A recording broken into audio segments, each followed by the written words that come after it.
The elegant mahogany box arrived on my 71st birthday, wrapped in cream-colored silk ribbon.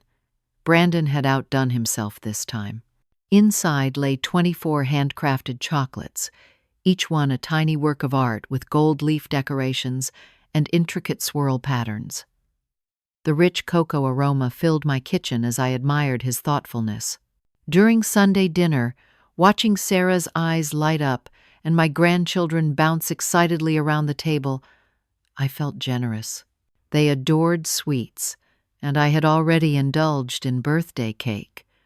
So I handed over the entire beautiful box, my heart warm with the joy of giving. The telephone rang at exactly 9:15 on Monday morning, jolting me from my morning coffee routine. Brandon's voice carried an unusual urgency that made my stomach clench before he even spoke. "Mom, how were the chocolates? Did you enjoy them?" I smiled, settling into my favorite armchair by the window where morning sunlight streamed through lace curtains. "Oh, honey, they were absolutely gorgeous. You really spoiled me this year. But did you taste them? All of them?" Something in his tone made me pause. The question felt strange, almost desperate. "Well, actually, I gave them to Sarah and the kids. You know how much they love sweets, and I had already had so much birthday cake. They were thrilled." Dead silence stretched across the phone line. I could hear Brandon's breathing, shallow and quick. "Mom, tell me you're joking." "What? Brandon, what's wrong? They were my birthday gift, weren't they?" Then he screamed. Actually screamed so loud I had to pull the phone away from my ear. "You did what?" My hands began trembling. In 43 years of being Brandon's mother, I had never heard such terror in his voice. His breathing became ragged, like someone having a panic attack. "Brandon, sweetheart, calm down. What's happening? Which ones did they eat? Which specific chocolates? I need to know exactly." The panic in his voice sent ice through my veins. "I don't understand. What difference does it make?" "Oh God, oh God, oh God." He was hyperventilating now. "Mom, I'm coming over right now. Don't go anywhere. Don't call anyone. Just wait for me." The line went dead, leaving me staring at the receiver in complete bewilderment. My son, who worked as an accountant for a regional insurance company and had always been calm and methodical, sounded like a man on the edge of a complete breakdown. I paced around my small living room, my mind racing through possibilities. Had the chocolates been recalled for some reason? Were they contaminated? But they had looked perfect, smelled divine, and Brandon had specifically given them to me for my birthday. Nothing made sense. 28 minutes later, Brandon's silver Honda Civic screeched into my driveway so fast that gravel scattered across my front lawn. He burst through my front door without knocking, his face pale and covered in perspiration, despite the cool October morning. "Mom, I need you to think very carefully.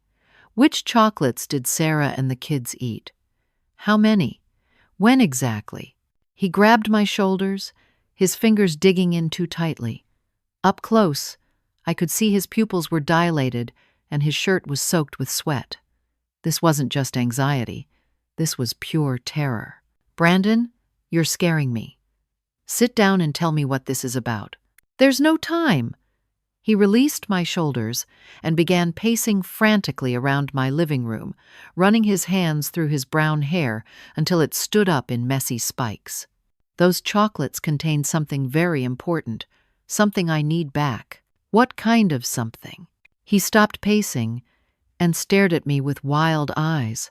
"Family heirlooms, valuable ones.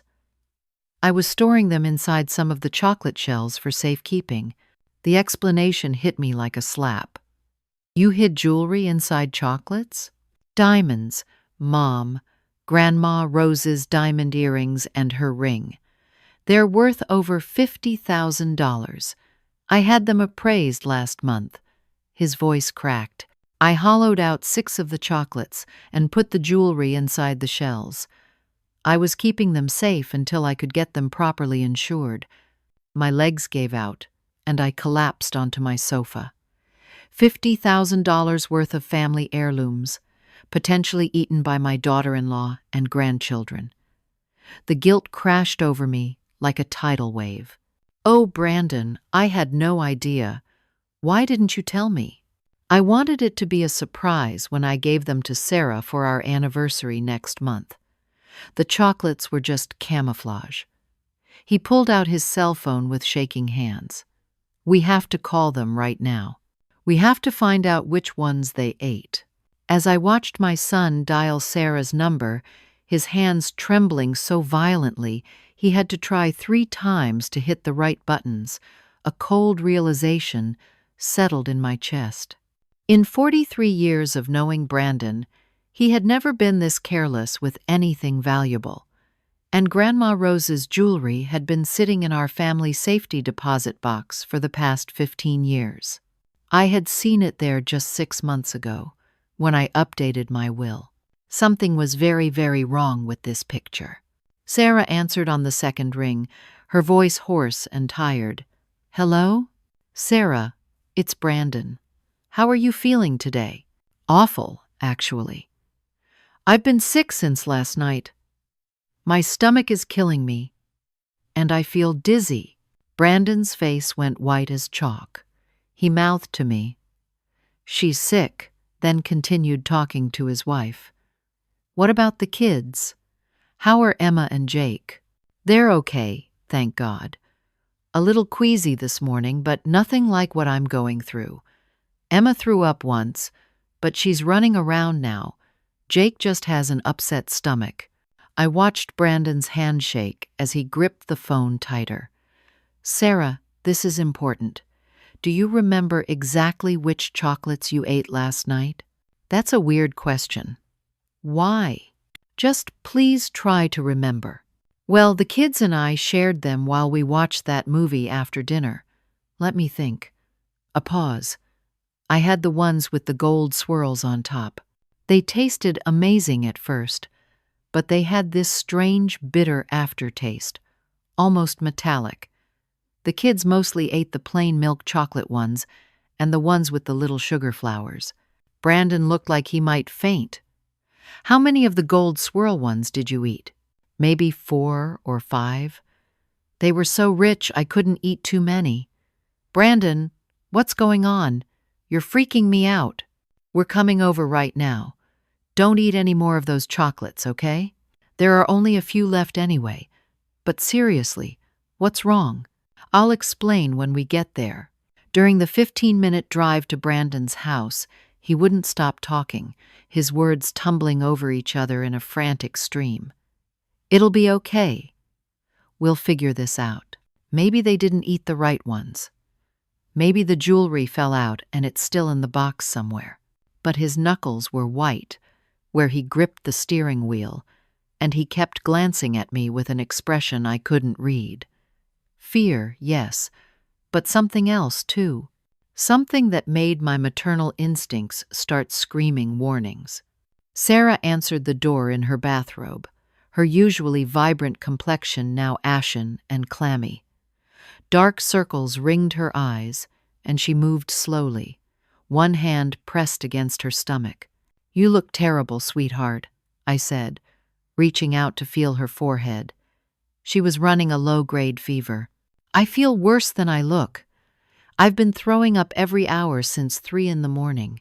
Brandon pushed past both of us and headed straight for the kitchen. "Where are the remaining chocolates?" "On the counter, in the box." "Brandon, you're acting crazy. What's going on?"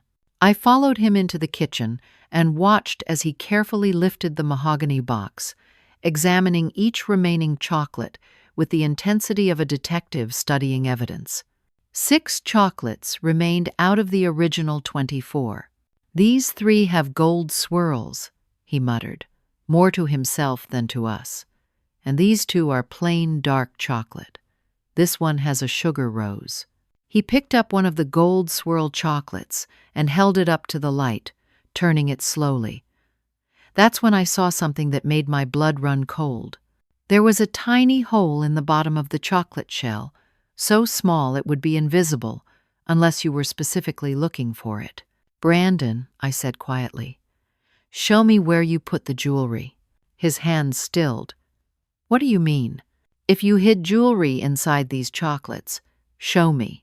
Cut one open." "I can't just destroy them." "What if the jewelry is in this one? Then we'll find it. But if the jewelry is really in there, we need to know which chocolates are safe and which ones aren't." I moved closer, studying the remaining chocolates more carefully. 3 of them had those same tiny pinholes in the bottom. Sarah leaned against the kitchen doorway, pressing a damp washcloth to her forehead. "Those holes weren't there yesterday. I would have noticed." "What holes?" Brandon asked, but his voice had lost all conviction. I picked up one of the chocolates with a pinhole and held it next to one without. The difference was subtle but unmistakable. "Brandon, I think you need to tell us the truth about what's really in these chocolates." "I told you the truth. It's Grandma Rose's jewelry." "Grandma Rose's jewelry is in the safety deposit box at First National Bank. I saw it there 6 months ago when I updated my will." I set the chocolate down and turned to face my son directly. "I've known you for 43 years, Brandon Michael Anderson. I know when you're lying to me." The silence that followed was deafening. Sarah pushed herself away from the doorframe and stared at her husband with growing alarm. "Brandon, what's going on? Why do I feel like I'm dying?" For just a moment, I saw something flicker across Brandon's face, something cold and calculating. Then his expression crumpled, and he sank into one of the kitchen chairs, burying his face in his hands. "I'm in trouble, Mom. Big trouble." "What kind of trouble?" "Financial trouble. The worst kind." Sarah moved unsteadily to the kitchen table and sat down across from her husband. "How much trouble?" $230,000 worth of trouble. The number hung in the air like a physical weight. I felt my knees go weak and grabbed the edge of the kitchen counter for support. "How?" Sarah whispered. "Gambling. Online poker, sports betting, casino trips. It started small, but then I kept trying to win back what I lost, and it spiraled out of control." Brandon's voice was muffled by his hands. "I've been hiding it for 8 months." 8 months? Sarah's voice cracked. "You've been lying to me for 8 months?" I stared at my son, this man I had raised, and felt like I was looking at a stranger. "Brandon, what does this have to do with the chocolates?" He raised his head and looked at me with red, desperate eyes. I thought I had found a way out. The temperature in the room seemed to drop 10 degrees.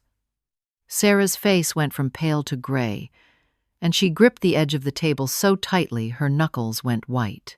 "Brandon," I said very slowly, "what did you put in those chocolates?" Something that would solve everything. And that's when I knew. That's when the pieces fell into place with horrifying clarity. My son, my baby boy, who I had held and loved and protected for 43 years, had tried to murder his wife. I didn't sleep that night. Instead, I sat in my kitchen until dawn, staring at the 3 remaining chocolates Brandon had left behind in his panicked retreat. After his confession about the gambling debts, he had grabbed Sarah and the children and rushed them to the emergency room, claiming they might have food poisoning. But I knew better. At 8 in the morning, I called my longtime friend, Dr. Patricia Williams, who had recently retired from her practice but still maintained contacts at the county laboratory. Patricia and I had taught together for 37 years before we both retired, and I trusted her completely. "Patricia, I need your help with something urgent and confidential." "Of course, Larissa. What's wrong?" "I think my son may have poisoned his wife and children." The silence on the other end stretched for several heartbeats. "That's a very serious accusation." "I have the evidence. 3 chocolates that I believe contain some kind of toxic substance. Can you have them tested without involving the police yet? Bring them to me within the hour. I'll call my friend Dr. Martinez at the lab. He owes me several favors. Patricia met me in the parking lot behind the medical complex, her usually cheerful demeanor replaced by grim concern. She was a small woman with silver hair and sharp blue eyes that missed nothing. "Tell me everything," she said as we sat in her car. I explained about the birthday chocolates, Brandon's panic, the pinholes in the shells, Sarah's illness, and most importantly, the gambling debts that had driven my son to desperation. Patricia examined the chocolates carefully with a small magnifying glass she kept in her purse. These holes were definitely made with a syringe needle. Very fine gauge, probably 25 or 26. Someone injected something into these. How long will the testing take? For a full toxicology screen, normally 72 hours. But I'll ask Martinez to rush it. We should have preliminary results by this evening. While we waited for the lab results, I drove to Brandon's house. Sarah answered the door, looking slightly better but still weak. "How are you feeling, sweetheart?" "The doctors said it's probably food poisoning.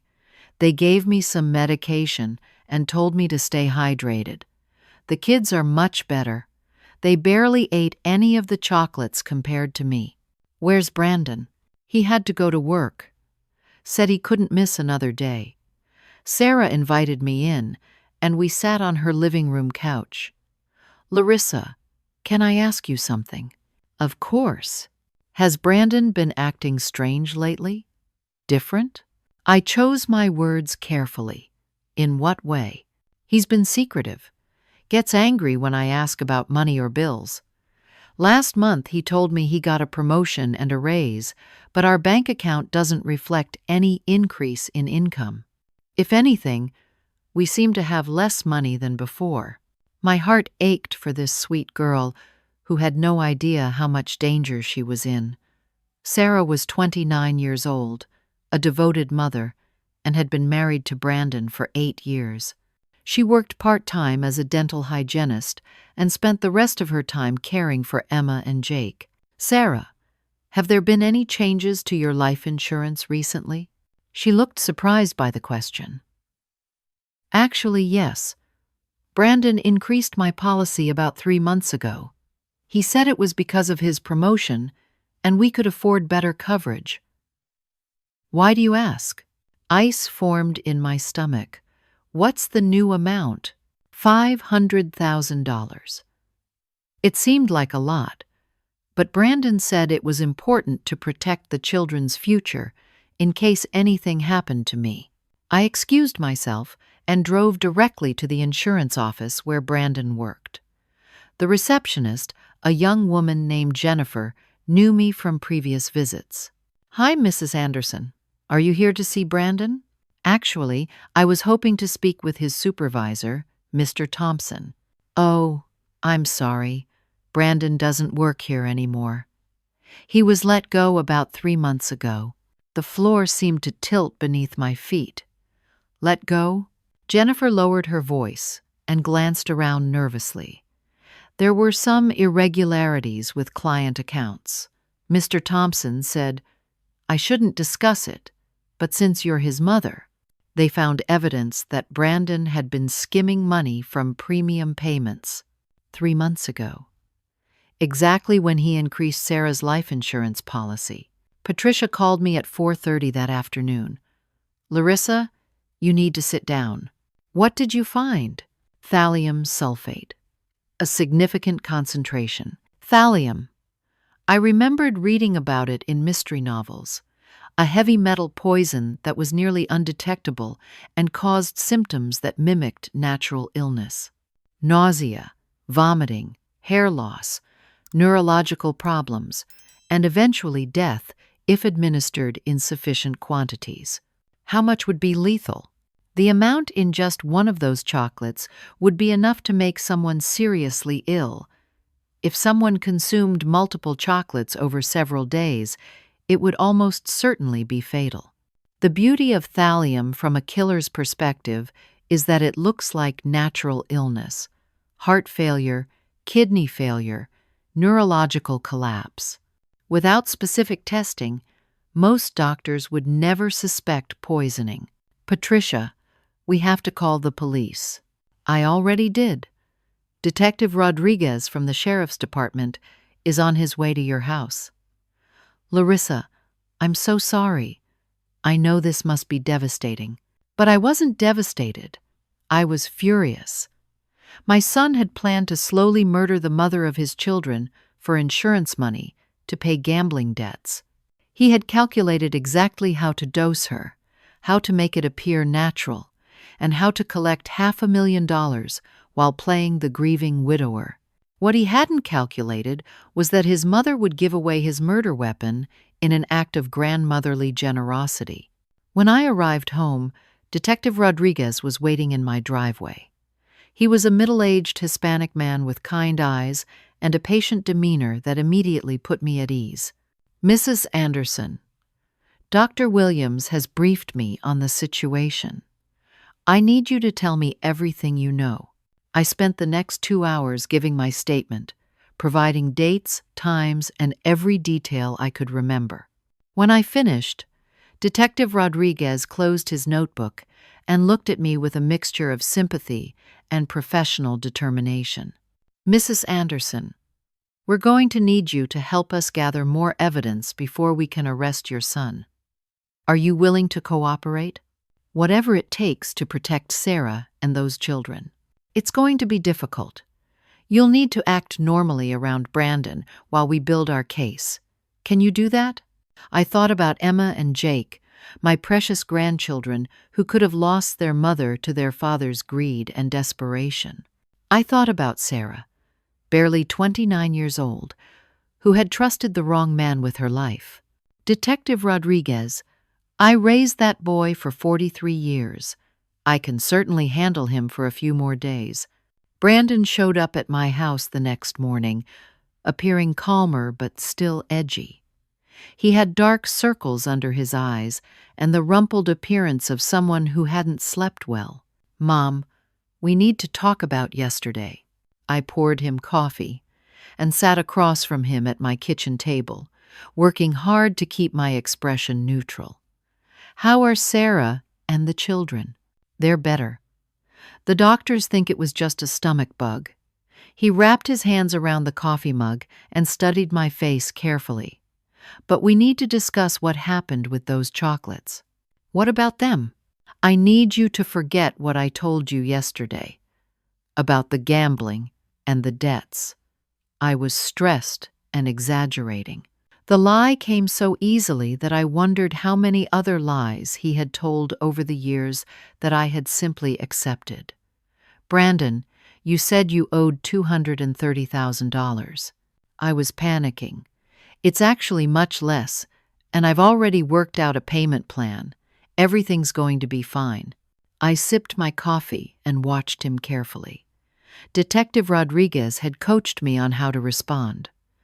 I'm glad to hear that, but I'm still confused about why you put jewelry in chocolates. Something shifted in Brandon's expression, a hardness I had never seen before.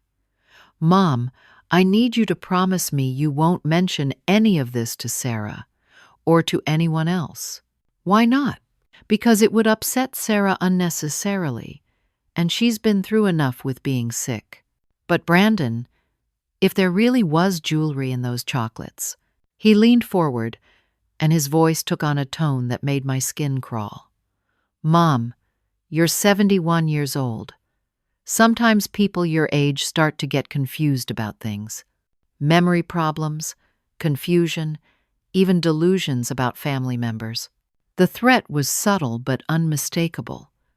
I felt a chill run down my spine. Are you suggesting I'm developing dementia? I'm not suggesting anything. I'm just saying that if you started telling people strange stories about poisoned chocolates and gambling debts, they might start to worry about your mental state. I stared at my son, this man I had given birth to and raised, and saw a stranger sitting at my kitchen table. A dangerous stranger. That sounds like a threat, Brandon. It's not a threat, Mom. It's just concern for your well-being. He pulled out his phone and scrolled through something. You know, I've been worried about you for a while. You've been repeating yourself during conversations, forgetting things we've discussed. That's not true. I even started recording some of our phone conversations because I was concerned. He tapped his phone screen. Would you like to hear some examples? My blood ran cold. If Brandon had been planning Sarah's murder for months, it made sense that he would also be preparing contingencies in case something went wrong. Creating evidence that I was mentally unfit would be the perfect way to discredit any accusations I might make. You've been recording our private conversations? Only because I love you and I'm worried about your cognitive decline. If you start making wild accusations against me, I'll have no choice but to share these recordings with Adult Protective Services. They might decide you need to be evaluated for your own safety. The manipulation was breathtaking in its cruelty. Not only had he tried to murder his wife, but he had been preparing to destroy his own mother's reputation and independence if she got in his way. And then there's the financial situation, he continued, his voice staying conversational, but his eyes cold. I know Dad's pension and Social Security don't quite cover all your expenses. You've needed my help with the house payments a few times over the past year. Another threat. He was reminding me that I depended on him financially and that he could cut off that support at any time. Brandon, what's happened to you? Nothing's happened to me, Mom. I'm just trying to protect my family and make sure everyone stays safe and happy. He stood up and moved to the kitchen window, looking out at the backyard. You know, if something happened to me, if I had to go away for some reason, Sarah and the kids would be in a really tough financial situation. My life insurance would help, but without my income. He let the implication hang in the air. If he went to prison, his family would suffer financially. But what he didn't know was that Sarah would be financially secure from his life insurance policy on her, and that she would be far better off without him. I understand you want to protect your family, I said carefully. I knew you'd see reason. You've always been such a smart woman. He returned to the table and patted my hand in a gesture that would have seemed loving to any observer but felt like a snake's touch to me. So we're clear that yesterday's conversation never happened? That I brought you beautiful birthday chocolates, and unfortunately Sarah got a little stomach bug from something else entirely? We're clear. Good. And Mom, I think it would be better if you didn't visit Sarah and the kids for a few days, just until she's completely recovered. He was isolating his victims, cutting off Sarah from potential allies. I nodded agreement, while inside I was planning exactly how to help Detective Rodriguez build an airtight case against my own son. After Brandon left, I sat in my kitchen for a long time, thinking about the little boy who used to bring me dandelions from the backyard and tell me they were beautiful flowers for the most beautiful mommy in the world. Somewhere along the way, that sweet child had become a man capable of murder and emotional terrorism. But I was his mother, and I knew him better than he thought I did. I had seen the real fear in his eyes when he talked about the people he owed money to. These weren't just casino debts or online gambling losses. Brandon was involved with dangerous people, and that gave me an idea for how to force his hand. I called Detective Rodriguez and explained what had just happened. Then I shared my plan for getting Brandon to reveal everything. Mrs. Anderson, what you're proposing is extremely risky. Detective, my son just threatened to have me declared mentally incompetent if I interfere with his plans. I don't think risk is something I need to worry about anymore. The next day, I waited until Brandon left for wherever he was going instead of the job he no longer had, then drove to Sarah's house. I found her in the backyard, hanging laundry on the clothesline, while Emma and Jake played on their swing set. "Larissa, I thought you weren't supposed to visit while I'm still recovering. Brandon mentioned that, but I wanted to check on you myself. How are you feeling?" "Much better, actually. Almost back to normal. It's the strangest thing, though. I feel like I should still be sicker based on how awful I felt 2 days ago." I sat down on the picnic table bench and watched my grandchildren play. Emma was 7, with Brandon's dark hair and Sarah's green eyes. Jake was 5, blonde like Sarah, with a gap-toothed grin that never failed to make me smile. "Sarah, can we talk privately for a few minutes?" "Of course. Kids, stay in the yard where I can see you." We moved to the back porch where we could supervise the children, but speak quietly. I had rehearsed this conversation with Detective Rodriguez, and I knew I had to be very careful. "Sarah, I need to ask you something, and I want you to think carefully before you answer. Have you been afraid of Brandon lately?" Her reaction was immediate and telling. She glanced nervously toward the house, then looked down at her hands. "That's a strange question." "Is it?" "Larissa, I don't know if I should be talking about this." "Sweetheart, you can tell me anything. I'm on your side, no matter what." Sarah was quiet for several minutes, watching Emma push Jake on the swing. When she finally spoke, her voice was barely above a whisper. "He's been different for months. Angry all the time, suspicious of everything I do. He monitors my phone, checks my email, questions me about everywhere I go. That must be exhausting." "It is, but it's worse than that. Sometimes he says things that sound like threats. Not direct threats, but implications that bad things could happen to me if I don't do what he wants." My heart broke for this young woman who was living with a predator and didn't even fully understand her danger. "Sarah, has Brandon ever hurt you physically?" "No, but honestly, I've been afraid he might. There's something in his eyes sometimes that scares me." "What kind of something?" She shuddered. "Like he hates me. Like he's thinking about hurting me and enjoying the thought." I reached over and took her hand. "Sarah, I need to tell you something, but first I need you to promise me that you'll listen to everything before you react." "You're scaring me." "Good. You should be scared. Your life is in danger." Over the next hour, I told Sarah everything. The poisoned chocolates, the gambling debts, the increased life insurance policy, Brandon's unemployment, and his threats against me. I watched her face cycle through disbelief, horror, and finally, terrible understanding. "Oh my God," she whispered when I finished. "He really tried to kill me." "Yes, he did. And if you hadn't given away those chocolates, you would probably be dead within a week." Sarah began crying then, not the gentle tears of sadness, but the harsh sobs of someone whose entire world has just collapsed.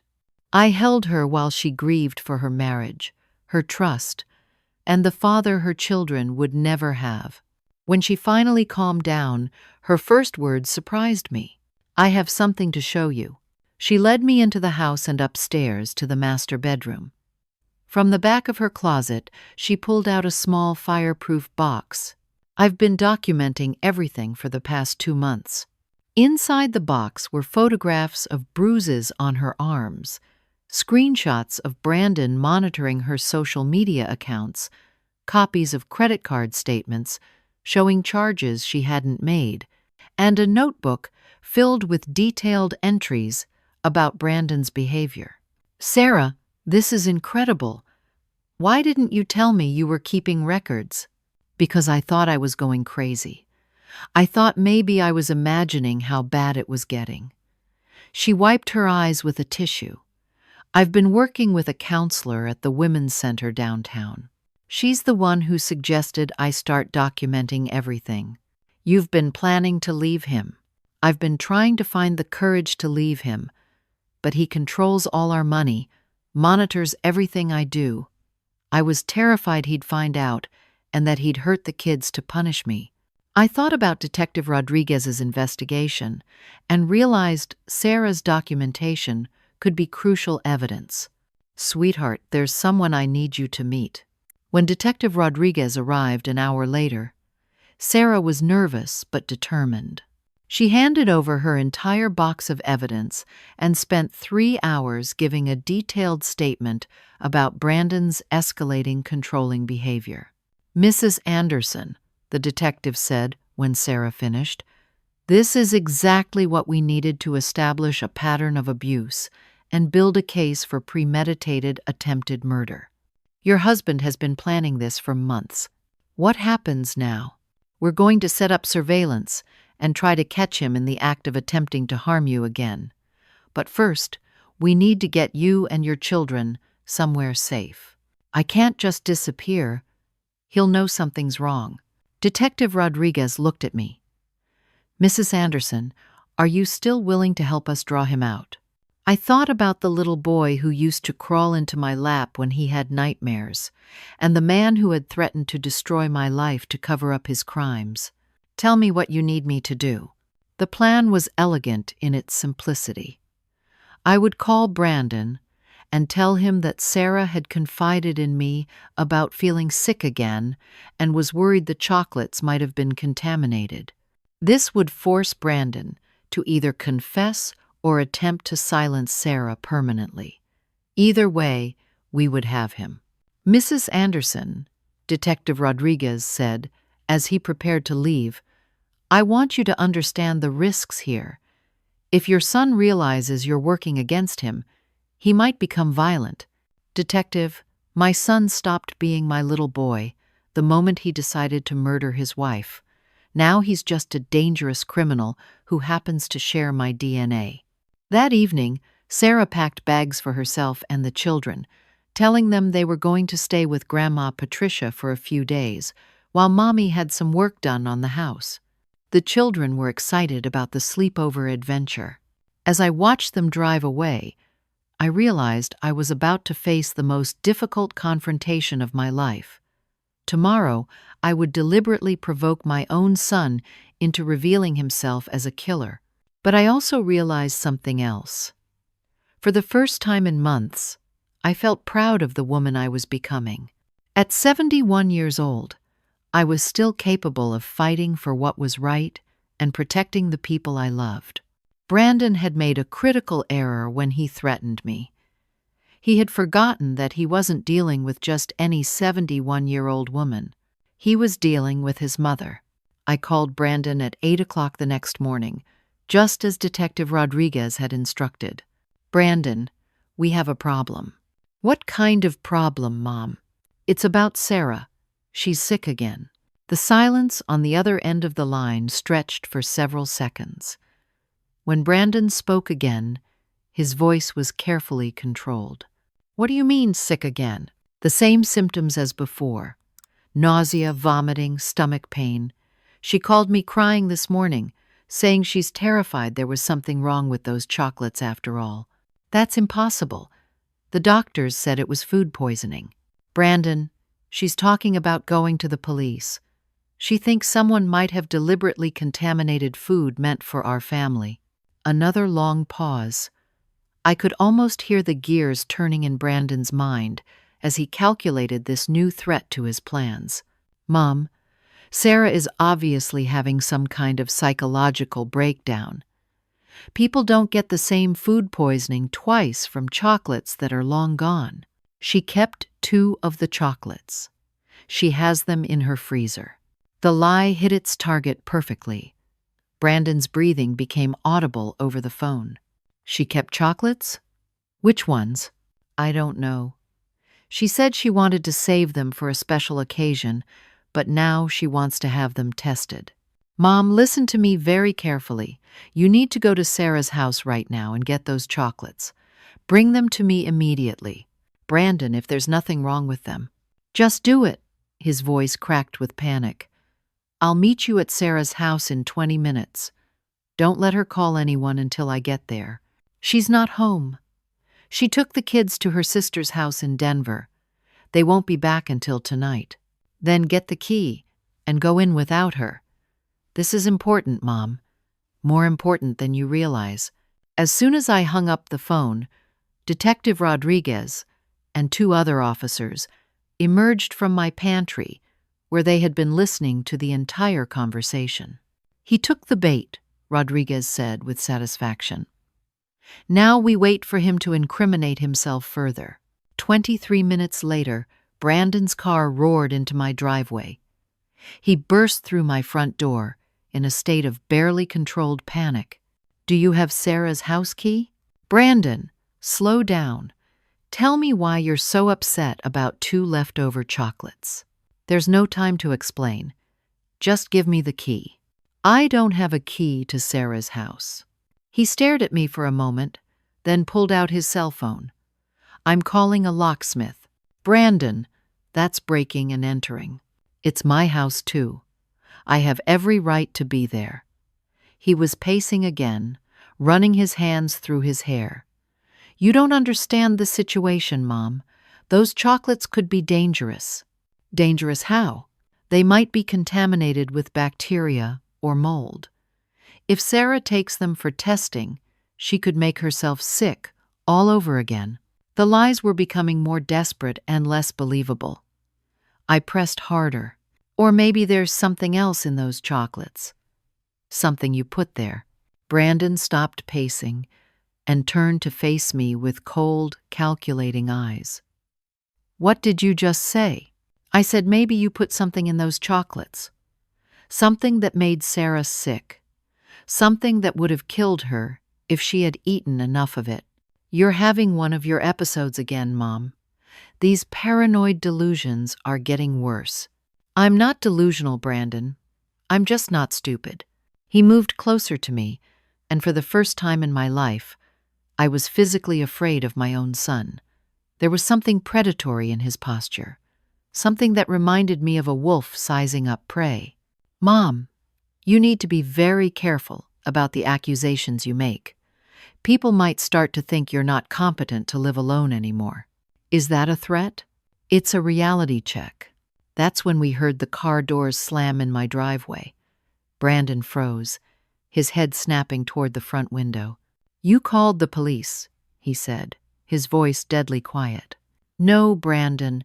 You called them yourself when you decided to murder your wife." Through the window, I could see 2 men getting out of a black sedan. They looked dangerous, and they definitely weren't police officers. One was tall and heavily built with tattoos covering his arms.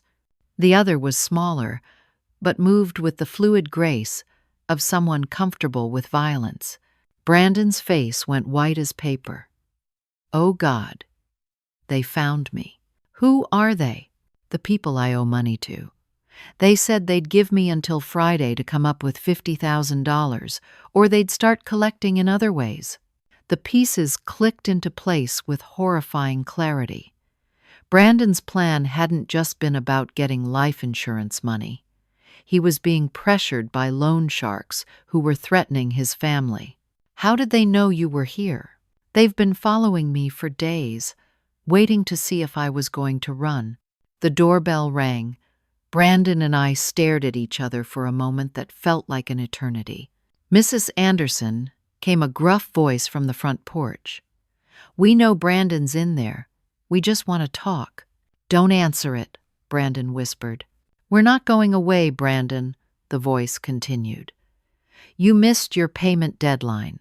Time to discuss alternative arrangements." That's when Detective Rodriguez and his team made their move. I heard car doors slamming, running footsteps, and loud voices identifying themselves as police officers. "Sheriff's Department." Everyone on the ground. Through my front window, I watched as the 2 loan sharks were surrounded by officers with drawn weapons. Both men complied immediately, clearly recognizing that resisting arrest would only make their situation worse. Brandon slumped into one of my kitchen chairs, his face buried in his hands. "It's over. Everything's over." "Brandon, you need to tell Detective Rodriguez everything. About the gambling, the debts, the people threatening you, and what you put in those chocolates." "You don't understand, Mom. These people don't just threaten you, they hurt your family. They made it very clear that if I didn't pay them, Sarah and the kids would pay instead." "So, you decided to kill Sarah yourself?" He looked up at me with red, desperate eyes. "I thought if she died from what appeared to be natural causes, I'd get the insurance money, pay off the debts, and the kids would be safe. It seemed like the only way to protect them. By making them orphans? By keeping them alive?"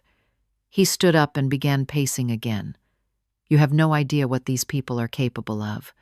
They showed me pictures of other families they've destroyed. I couldn't let that happen to Emma and Jake." Detective Rodriguez chose that moment to knock on my door. "Mrs. Anderson, it's safe to open up now." When I let him in, he immediately placed Brandon under arrest for attempted murder, conspiracy, and fraud. As he read Brandon his rights, my son looked at me one more time. "Mom, I'm sorry. I know you think I'm a monster, but everything I did was to protect my family." "No, Brandon. Everything you did was to save yourself. If you really wanted to protect your family, you would have come to me for help with the gambling debts. You would have gone to the police about the threats. You chose the path that put your wife and children in the most danger possible." As they led Brandon away in handcuffs, Detective Rodriguez handed me a card. "Mrs. Anderson, you're going to need to testify at the trial. Are you prepared for that?" I watched the police car drive away with my son in the back seat and thought about Sarah and the children, safe at Patricia's house, and finally free from the man who had been systematically destroying their lives. "Detective Rodriguez, I've been preparing for that testimony my whole life. I just didn't know it until now." The trial took place 4 months later, on a cold February morning that reminded me of the day Brandon was born. The courtroom was packed with reporters, curious onlookers, and members of both families. Sarah sat in the front row with Emma and Jake, who were too young to fully understand why Daddy couldn't come home anymore. I testified for 3 hours, walking the jury through every detail of that terrible week in October. I told them about the birthday chocolates, Brandon's panic, his threats against me, and the gradual realization that my own son had tried to commit murder. The defense attorney tried to portray Brandon as a desperate father who had made terrible decisions under extreme pressure from dangerous criminals. But the prosecution had too much evidence. The poisoned chocolates, the insurance policy, the documented pattern of abuse, and most damning of all, Brandon's own recorded confession to Detective Rodriguez. The jury deliberated for less than 4 hours. They found Brandon guilty on all counts: attempted murder in the first degree, conspiracy to commit murder, insurance fraud, embezzlement, and domestic abuse. The judge sentenced him to 15 years in state prison without possibility of parole for 8 years. As they led him away, Brandon looked at me one more time. I saw my little boy's eyes looking out from a grown man's face, and my heart broke for the child he had been and the man he had chosen to become. The loan sharks who had been pressuring Brandon were part of a larger criminal organization that the FBI had been investigating for 2 years. Their arrest outside my house provided the evidence needed to bring down the entire operation. They received sentences ranging from 10 to 25 years. Sarah filed for divorce immediately after the trial and received full custody of Emma and Jake. The life insurance company honored the policy on Sarah's life, ironically paying out the $500,000 that Brandon had hoped to collect through her death. Combined with victim compensation funds and the sale of their house, Sarah had enough money to start over completely. She used part of the settlement to finish nursing school, a dream she had put aside when she married Brandon. Today, 2 years later, she works at the county hospital and has bought a small house just 6 blocks from mine. Emma and Jake have adjusted well to their new life, and while they miss their father, They're happier and more relaxed than I ever remember seeing them. As for me, I learned that being 71 years old doesn't mean your life stops having purpose or meaning. I learned that sometimes the people we love most are capable of unimaginable evil, and that protecting others sometimes means making the hardest choices of your life. I also learned that there's a difference between the unconditional love of a parent and the unconditional enabling of destructive behavior. I will always love the little boy who brought me dandelions and called them flowers, but I will never forgive the man who tried to murder his wife and manipulate his mother into covering it up. Patricia and I have started volunteering at the local women's shelter, helping other families recognize the signs of domestic abuse and financial manipulation. We've discovered that there are far more Sarahs in the world than either of us realized, women trapped by men who use love as a weapon and family as a shield. Emma is 9 now, and she started asking harder questions about what happened to her father. Last week, she asked me if Brandon was a bad person or if he just made bad choices. I told her that sometimes good people make choices so terrible that they become bad people, and that's the saddest kind of evil because it didn't have to happen. Jake, at 7, is more interested in whether his father will ever come home. I've told him that Daddy is in a place where he has to learn how to be better, and that it will take a very long time. It's not the whole truth, but it's enough truth for a 7-year-old to carry. Sarah has started dating again, a gentleman named David who works as a teacher and treats Emma and Jake like they're made of gold. I approve of him, but more importantly, I've taught Sarah that my approval isn't what matters. What matters is that she trusts her own instincts about people and never again allows someone to make her doubt her own perceptions. The most important lesson I learned from all of this is that evil often wears familiar faces and speaks in loving voices. The people who hurt us most are usually the ones who claim to love us most. But good people, real good people, show their love through actions that protect and empower us, not through words that control and diminish us. I still live in the same house where Brandon grew up, but I've changed the locks and installed a security system. Not because I'm afraid of him coming back, but because I've learned that safety is something you create for yourself, not something you depend on others to provide.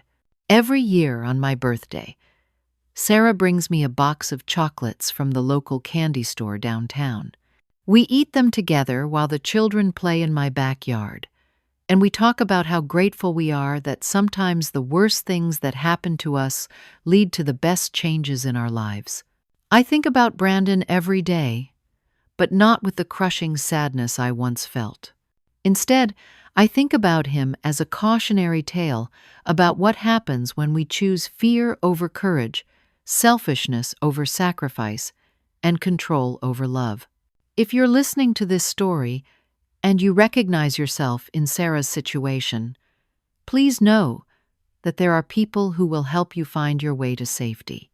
If you recognize yourself in Brandon's situation, please know that there are people who will help you find a better path before it's too late. And if you recognize yourself in my situation, please know that it's never too late to choose what's right over what's easy. The most profound realization I've had is that love without courage is just sentiment, and family without honesty is just biology.